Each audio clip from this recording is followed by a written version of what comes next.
Bintang Utara, PMTOH, PMH juga ada dulu. Sekarang sudah tidak ada. PMH dan PMTOH yang ke Aceh juga, yang ke Medan.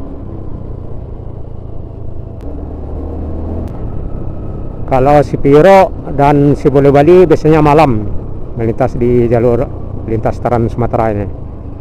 Paling sampai di Bukit Tinggi udah pukul berapa ya? Sekitaran pukul 1 malam dini hari melintas di Bukit Tinggi. Berarti di lintas Trans Sumatera ini sekitaran pukul 10, 11, 12. Selain Spiro Naoli dan si Boyolali juga ada kita bersama ketiga bus ke Jambi. Ini family lagi ke Jambi, Padang Sedimpuan Jambi, Panuli Selatan.